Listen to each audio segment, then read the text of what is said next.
Ahí va. Pues fíjate que tu pregunta inicial, ¿y quién es Juan Bosco Abascal? Bueno, pues este libro te explica también en gran medida quién soy yo. Este libro de más de 1000 hojas, en donde también hay un largo escrito de mi mamá, explica en gran medida, he hablado solo de mi abuelo, pero esto explica mi origen, mi nacimiento, mi niñez, mis luchas, mis desacuerdos con mis padres, mis acuerdos finales con ellos, muchos años antes de que ellos murieran, en paz muy profunda, sobre todo con su hijo mayor, que soy yo. Porque este libro, Mis Recuerdos, narra las tragedias de mi padre buscando instaurar en México la ciudad de Dios. Nada culminó bien en términos materiales. Sin embargo, él me enseñó algo muy importante: ninguna historia humana termina en la tierra. Desde el ángulo teológico podemos decir que todas sus tragedias terrícolas son éxitos espirituales. Y así seguirá siendo. Entonces, esta historia mía, o la historia de algunos de mis hermanos, como la de Carlos, que muere de cáncer, por ocultarse en el interior de su pecho todas las porquerías que fue a descubrir como secretario de Gobernación y secretario del Trabajo, algunas de ellas yo las conozco y difícilmente me atrevería a platicarlas en público, ¿no? Porque a lo mejor en 10 minutos llega un SWAT y nos rafaguea, ¿no? O sea, son cosas muy terribles, ¿no? Del sistema, del narcosistema. Entonces este libro narra las aventuras y desventuras de mi padre para fundar en María Auxiliadora, que así se va a llamar mi rancho, la ciudad de Dios. 3 grandes motivos lo impulsan a aceptar el destierro, porque es un destierro. En primer lugar, las desavenencias entre los sinarquistas. Desavenencias como entre hoy los panistas, o sea, por el poder, por el pedazo de pastel que el sistema les presta, ¿no?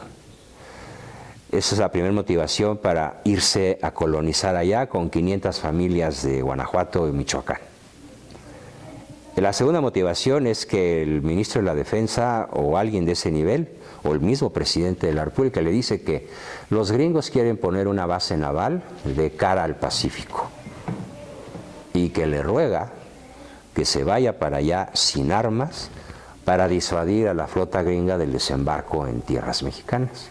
Y lo logra. Tú sabes quién es el principal historiador de la cristiada, este francés, Jan Meyer. Jan Meyer narra en alguno de sus libros la hazaña de mi padre. Como sin armas, las señoras de falda talar, los rancheros con sus machetes para desbrozar las biznagas del campo, en chocitas, que ahorita te enseño algunas fotos, cero armas, vamos, ni un fusil. Y enfrente, la flota gringa, con sus cañones de largo alcance, sus helicópteros, sus naves de guerra, sus aviones de combate y los marines, ¿no? Y no desembarcaron por razones de orden humanitario. Respetaron a algún comandante de alto nivel de ética o algún político por motivos medio extraños que resulta difícil entender. El hecho es que Jan Meyer narra cómo no se dio el desembarco y se le atribuye evitar ese desembarco a la actitud de mi padre y a las familias que estaban ahí. Pues obviamente ese es un éxito histórico extraordinario, glorioso. Pero luego viene cómo el gobierno lo abandona. Les prometen bombas para extraer el agua del subsuelo, porque estamos en pleno desierto. O sea, tú vas a ver las fotos, no hay nada más que víboras de cascabel, ciempiezas, alacranes, biznagas hermosísimas, ni una, bueno, nada. Y ahí acampan y ahí erigen una iglesita que ahora es de concreto, bonita, ahorita te la enseño. Y ahí fundan la colonia sinarquista María Auxiliadora, bajo la advocación de María Auxiliadora y de San Juan Bosco. Por eso yo me llamo Juan Bosco. ¿Sí? La colonia sobrevive de milagro los primeros meses o años. Mi papá hace varios viajes al centro a reclamar la ayuda. Se la prometieron, nunca le cumplieron. Esto empieza a generar grandes descontentos entre la gente y empiezan a acusar a mi papá de que está loco, que el cerebro se le fundió con el calor del desierto. Así, cosas que verdaderamente no das crédito más que por la incultura o la malevolencia de la gente, ¿no? En las peores condiciones yo nazco. Mi mamá era una princesa de Tacubaya que nació entre algodones y que se va con un hombre, ella tenía 18, mi papá 33. 25 años mayor, lo sigue a la aventura por amor. Sí puedo decir que el gran testimonio de vida de mi madre es que fue incondicional de mi padre toda su vida. Aunque en algunas cosas llegó a estar en desacuerdo, eso no fue motivo de ruptura. Porque nadie dice que para que el matrimonio prospere tienes que estar de acuerdo con todo, ¿verdad? Y a pesar de los fuertes desacuerdos, sobre todo respecto de mí, porque mi papá decidió mandarme al seminario cuando yo acababa de cumplir 6 años. Y mi mamá se opuso radicalmente. Esos 3 años que yo estuve en el seminario de Conciliar de Querétaro, yo puedo escribir un libro peor que sobre Maciel. Violaciones, pederastia, abusos sexuales, drogas, lo que quieras. Te estoy hablando de 1950.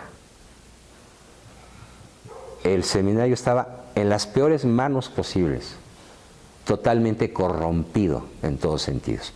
El seminario menor y el seminario mayor también.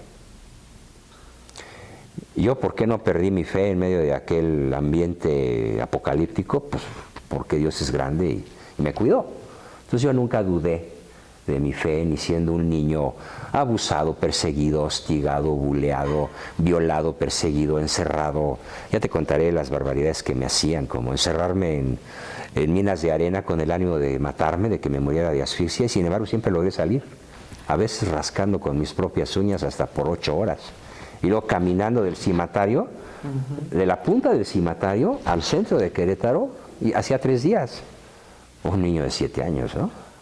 Y alimentándome de lo que podía, de ranitas y de lo que encontraba en el campo y que me podía comer, me lo comía, ¿no?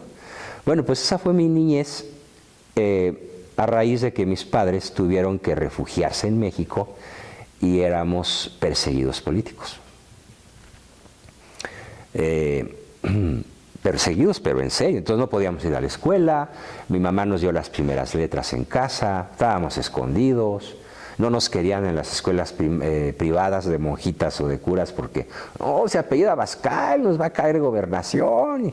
No, nos hacían el feo a todos. Pues ¿dónde? Pues al seminario, ¿no? Mi papá nunca se imaginó el antro a donde me mandó. Lo intuyó mi nana, porque mi nana era muy lista, pueblerina, pero muy lista, y decía, lo que narra Juan en sus cartas tiene que ser cierto, porque un niño que no ha visto esto no lo puede narrar, solo que lo haya visto, porque a él no se le puede ocurrir lo que no ha vivido. Me creyó, se fue y ella me rescató, cuando yo me estaba escapando, con destino incierto. Ahora sí.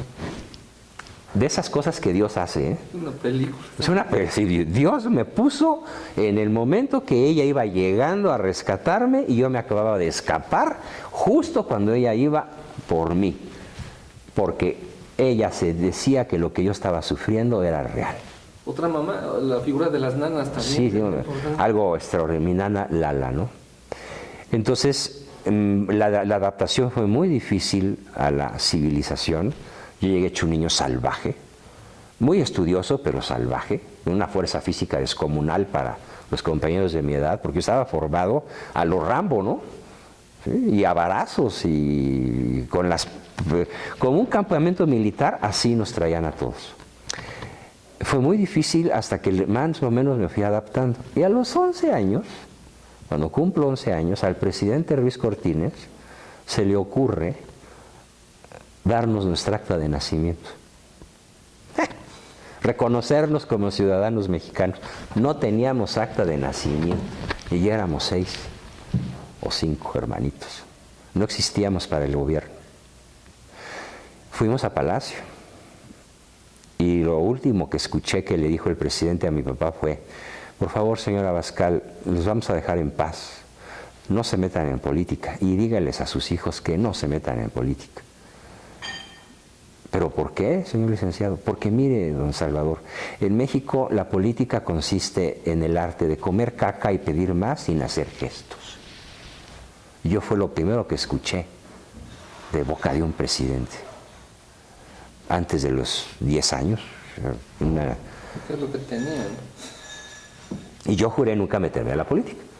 Sin embargo, 2 de mis hermanos pues sí le entraron con pésimos resultados. Salvador y Carlos, pues les fue y les sigue yendo como al diablo con San Miguel, ¿eh? O sea, a Salvador lo tienen bocabajeado en el... O sea, nunca le han dado nada. El partido no lo ha reconocido como el gran intelectual que es. Entonces le dan cositas por aquí, por allá. Lo tienen atado en lo político, porque saben que lo sueltan y revoluciona al país, ¿eh? Porque es muy inteligente, es muy noble, es muy culto y es muy valiente. Pero está cooptado. A Carlos le dan 2 secretarías de Estado, pero no lo dejan hacer nada, nunca. Ninguna de sus propuestas tuvo éxito. Y él, con todo lo que empezó a ver, pues se empezó a enfermar de cáncer hasta que se murió. ¿Será que fue lo más cercano que tuvimos después de Iturbide en el gobierno? Sí, lo más cercano, Carlos. Pero absolutamente imposibilitado para hacer nada. Y tal vez no lo merecíamos todavía. Ay, qué difícil decirte eso. Es que ¿qué pueblo no merece la libertad? O sea, ¿qué pueblo es culpable a tal grado de no merecer la libertad? Yo creo que eso se acabó con los judíos en el destierro, ¿no? Y hasta a ellos les dieron tierra y libertad. ¿Por qué a nosotros no? ¿Qué pasa? ¿Qué nos falta? Seguimos platicando después de comer. Ay,